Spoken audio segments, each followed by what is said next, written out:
So my channel is tiny, and I got a question from a viewer, and it inspired me to make a video. They're interested in doing some black and white developing at home, but they're new to it and hoping I could give some guidance to what they might need. I remember going through this. It's a lot to figure out. Um, and I had a cousin who was in a similar situation. And I remember making a list of everything that they would need.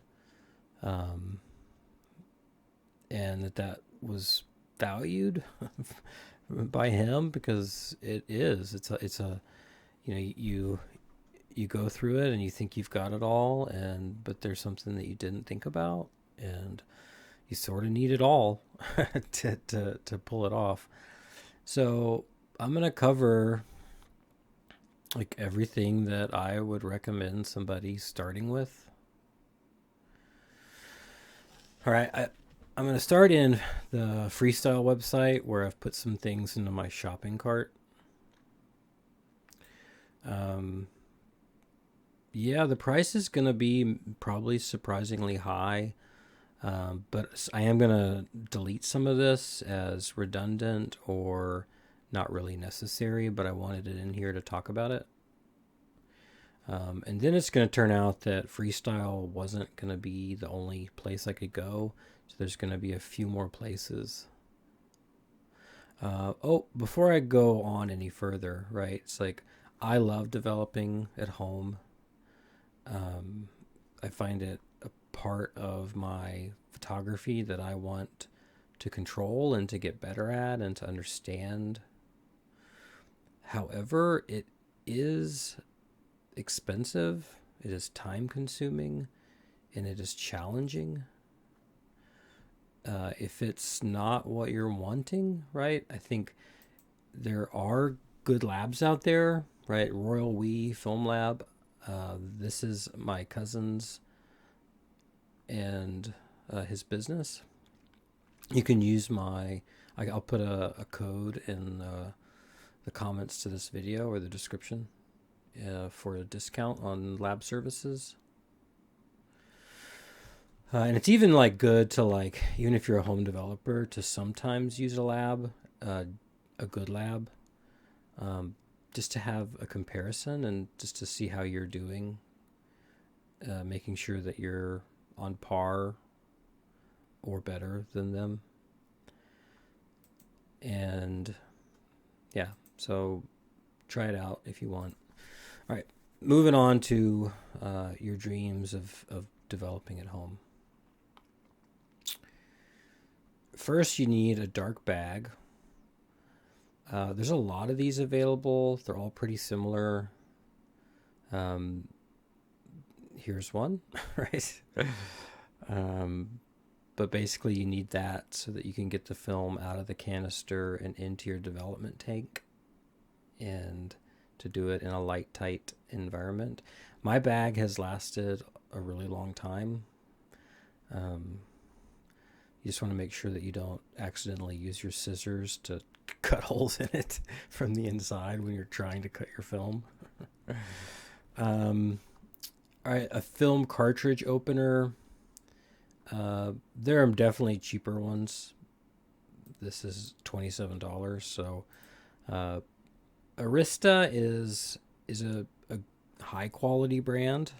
Um, you know that it's like, is it the best in the world? I don't know, probably not. But is it definitely a brand that you can trust to not be a waste of your money? Yes, absolutely.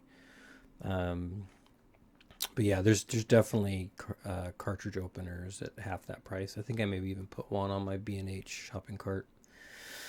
You don't have to have these, right? If there are other ways to open a cartridge, but I think it's a good way for a beginner to learn is to have one of these. It makes it nice and easy. There are some canisters like maybe Tri-X that take a little more muscle, but for the most part, like this just kind of guarantees that you're going to have success getting the film out. An alternative is like a film retriever. I like these. I use them more now than the cartridge opener, but um, there's like a learning curve to using them too. This is the best one that I've owned and used and would recommend if you want to learn how to use a film retriever. It comes with directions. Um, it works almost all the time. Occasionally you'll have a roll that just feels for some reason you can't get it out, which is why it's nice to have the cartridge opener. And some people just don't pull their leaders all the way back in when they rewind. So, but I'm gonna delete this from our shopping list. It's more of a nice to have. Let me see if I put that cartridge, the other film opener on. Yeah, I put the other one on my B&H list, so I'm actually gonna delete this too. And I am just gonna go down this top to bottom. So if there are people who just use room temperature chemicals and just make adjustments, I like to have a lot of control over all of my temperatures, and I also like to be able to work with warmer than room temperature temps. So I really like having this Cinestill temperature control, this TCS 1000. I'll give you a view of that.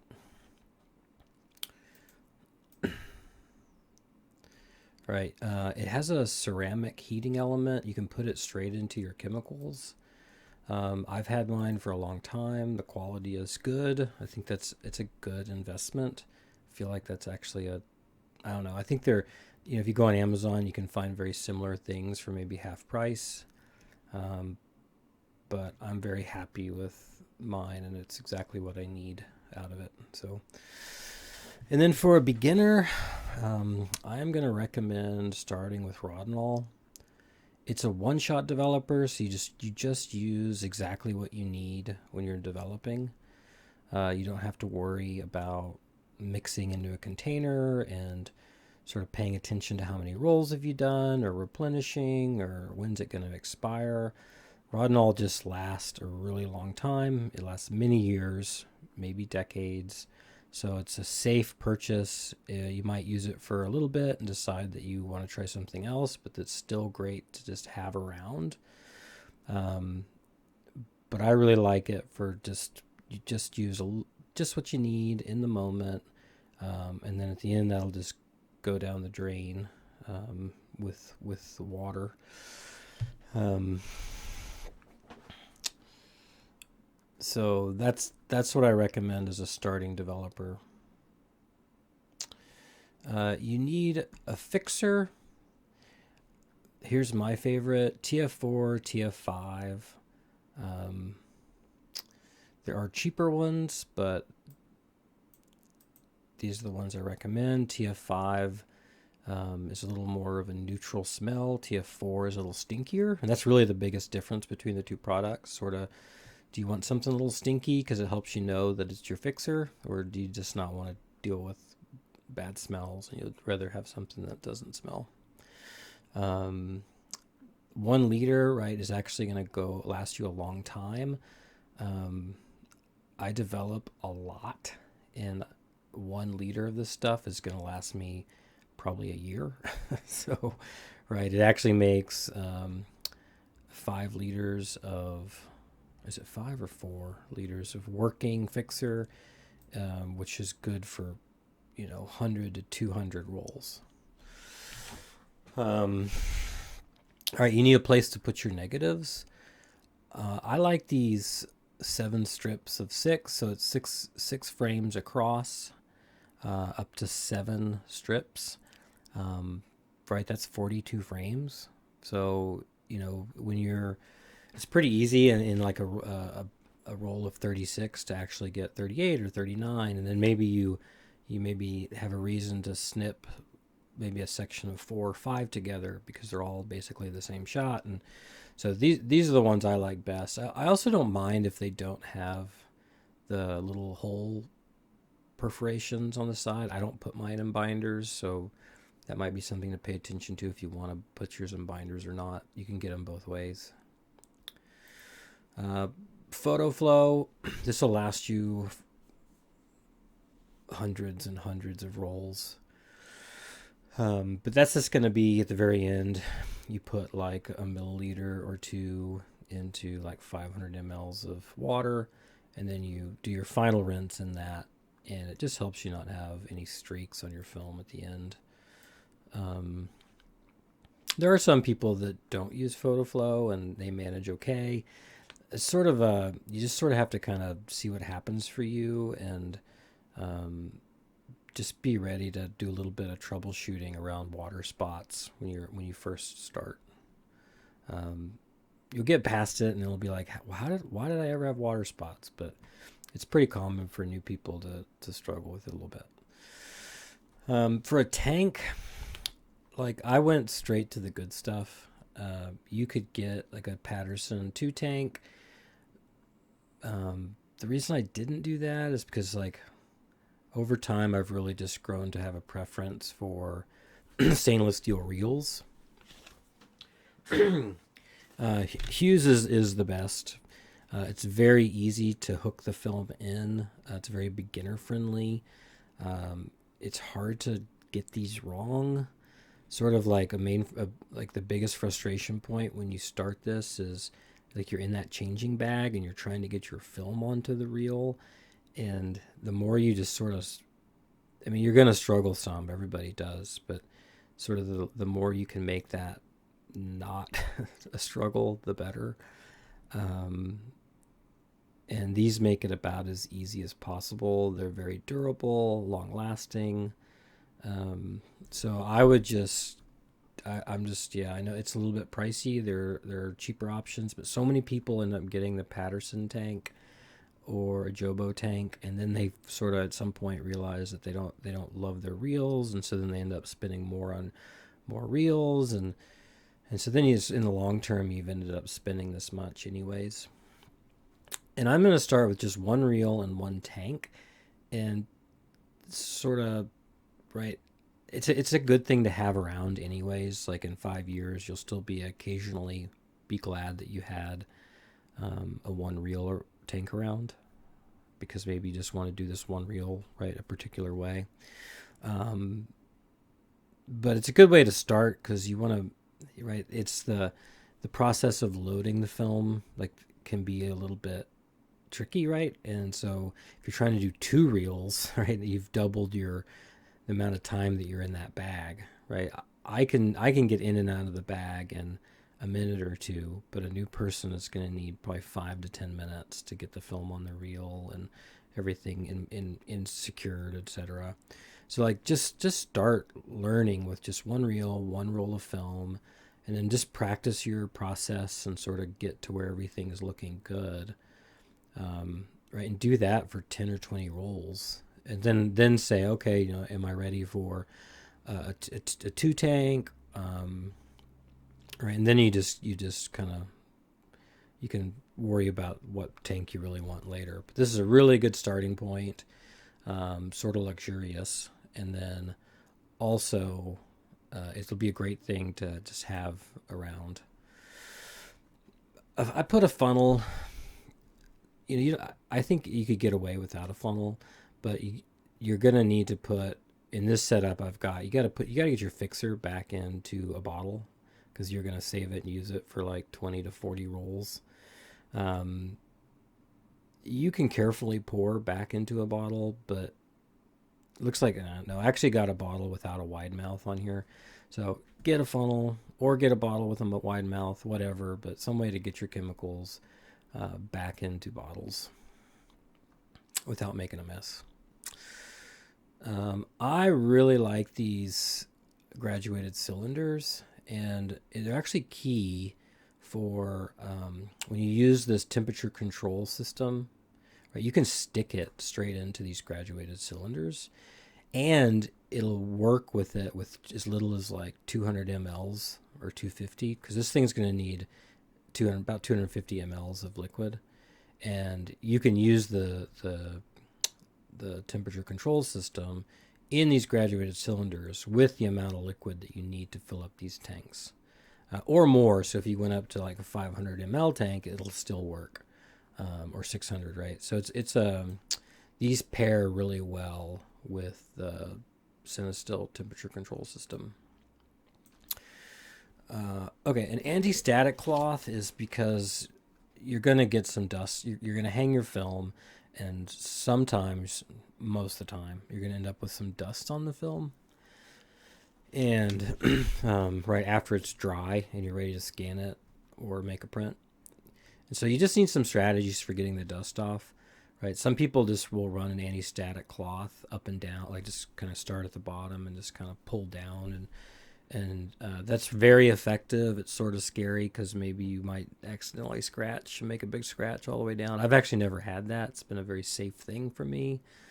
So that's one option. I have a couple options on these lists, but basically you need at least one strategy for getting dust off your negatives.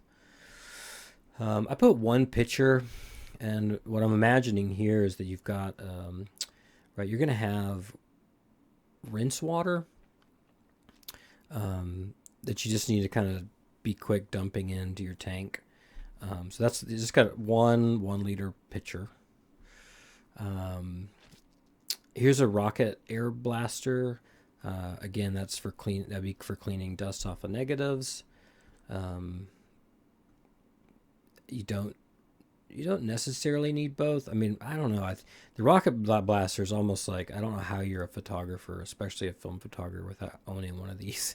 It's really great for cleaning lenses and cameras and negatives, and I mean, this is just such a great thing to have. Surely you have one already.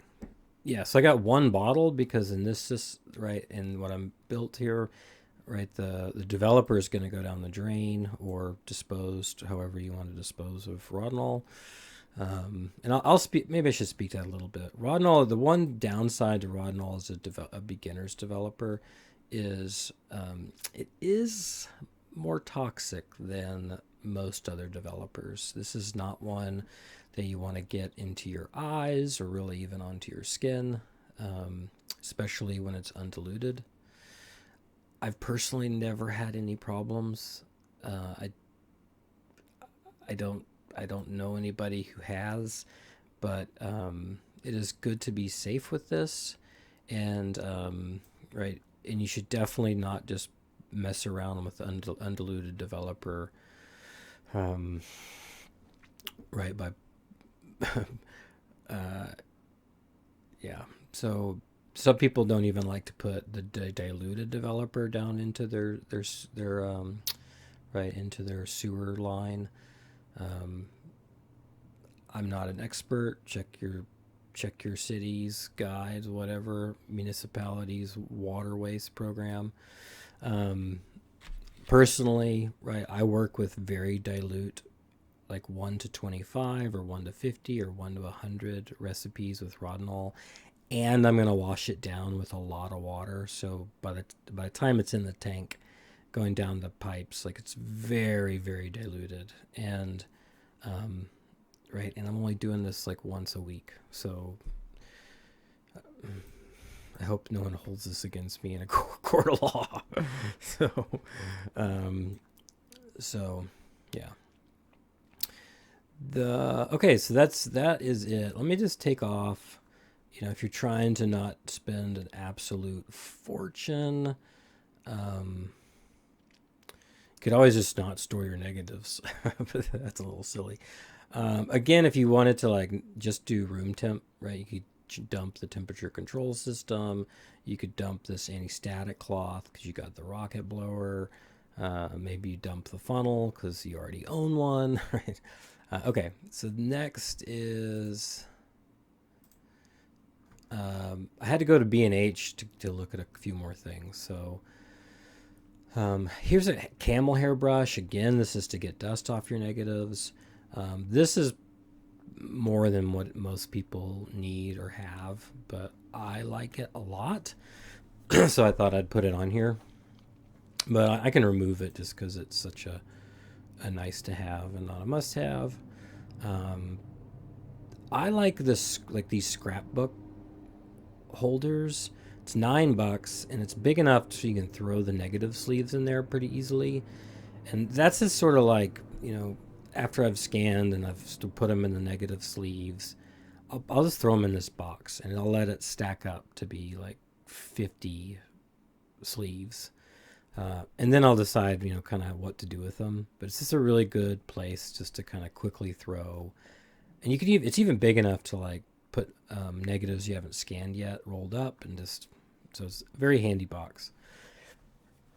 I'm putting safety goggles because I don't know how you're going to use this Rodinal that I asked you to get. um, I used safety goggles a lot when I started. I still do when I'm working with undiluted Rodinal. But otherwise, it's pretty rare that I have goggles on. But I'm not recommending that. I'm recommending that you wear those. There's that cheaper cassette opener. Okay, so after the film is developed and rinsed and ready to be hung. You need some clips.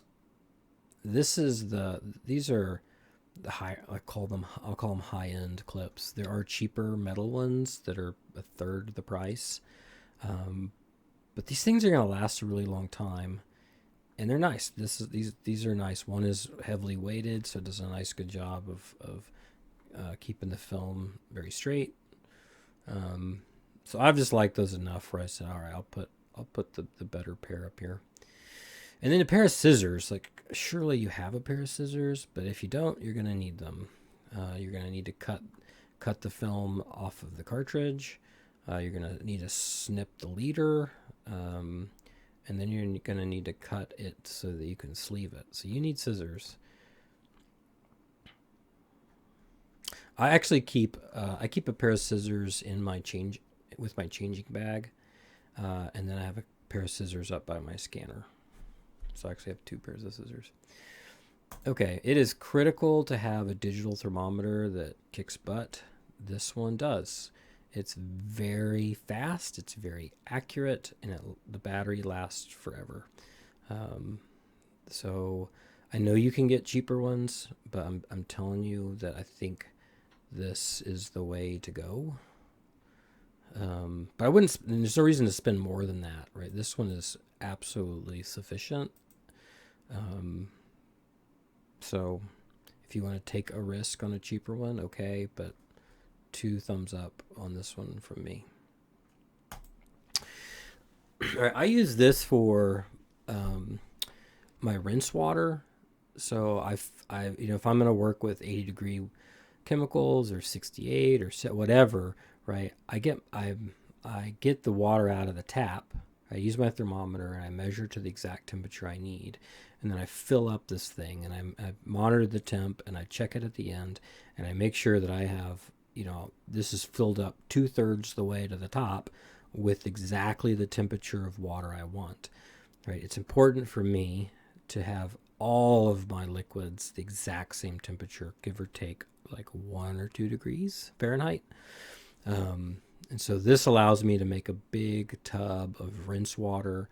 And then I can even put my graduated cylinders or my pitcher, or I can put them in here and just, if I want, right? And everything just sort of stays at the same temperature, right? I'm using my temperature control stick to get all my chemicals to the same temp. I'm using this. I'm using my thermometer, right? And it becomes even more important with like Rodinal is very temperature sensitive. There's a big difference between 68 degrees and 75 degrees. So you're going to want to make sure that you're getting your temperatures. And then to reduce any chances of reticulation, you're going to want to make sure everything is nice and stable. Now, this is going to seem like overkill to some people, right? They just do room temp, whatever it is, and they just use whatever's out of the tap. And that mostly works pretty well when you just want to just stay as like a kind of that 68 degree room tempish development sort of everything. And the more you sort of want to play around and get away from that temp and push up into higher temps, the more critical it is that everything's exactly the same temperature. You need some gloves just in case, right? I'm going to promote safety, but I'll also be honest that I don't really use these. I have a box. Occasionally I will. I would recommend it if you're pouring Rodinal in a way where you thought maybe you might get some on you. And again, I'm sort of making it, yeah. Well, I'll just stop. The Okay, we're down to just two more things. Let's celebrate that. You got to measure out your Rodinol very carefully, right? Especially because you're working at very high dilution. So you might only need 5 grams. And so, yeah, I guess if you want to get a tiny little measuring liquid measure and measure out, basically 5 ml, but I would much rather do it by weight. And so I put my graduated cylinder on this thing, and um, I'll, I'll, I'll make sure that I get 5 grams. So just a good digital scale, right? This one has the benefit of it actually has a built-in clock, so that would be one option for if you need a way to time yourself and you don't have it, right? I've actually bought this thing several times. For the price, it can't be beat. It says I've purchased this 4 times, right? I purchased one for coffee roasting. I've purchased one for coffee brewing. I've purchased one for my uh, dark room, and I've purchased one for where I develop black and white chemicals. And I've probably purchased one to give as a gift. So who knows? And lastly is this is an awesome timer. It's magnetic. It'll stick to a lot of things, and it's very quick to just start and reset. And so again, if you bought the other thing, it has a timer, but this, if you wanted a great timer, like this is a really good one. So I think I got it all. That's everything you're going to need. Um, and sort of like, I don't know. I don't want to say that it's the awesome version of it, but it is. You'll be um, living the dream. Now, how to use all this stuff is another story. So I don't know where that leaves you. If that leaves you overwhelmed, let me just spend maybe 60 seconds of what if you just wanted to be a room temp developer, right? You could dump the temperature control. Then I don't know if I'd recommend Rodinol because it is so temperature sensitive. I would maybe probably recommend. Yeah, here's the thing with if you want to go to Xtol, well you gotta make it as 5 liters, and so then that brings in some. Yeah, I do it. I love Xtol. I love making 5 liters, but it's not a great beginner option. HC110 is maybe a better choice. Yeah, that's probably what I'd recommend. Is just swap out Rodinol with HC110. Whoops, I don't know why I deleted Rodinol. Trying to get this down to cheaper. Hey, you already have a funnel. You don't need an anti-static cloth. So what was that? 230. And then you've got here, let's say you're willing to live on the edge with your eyeballs. You got a different way. You got some cheaper clips somewhere. You already have a pair of scissors, right? So now let's add another 30. So now we're at 260. I'm going to tell you have to get a thermopop. So let's just call it 300. Maybe you've already got one of these around your house. So, let's say you needed a digital scale. So something like 320 is maybe kind of what you're going to need to budget. So, or you could just send, I'm not intending this to be an advertisement for my cousin's film lab, but I know that for some people, they're going to see this and be like, whoa, I thought this was going to be cheaper. So, okay. Good luck.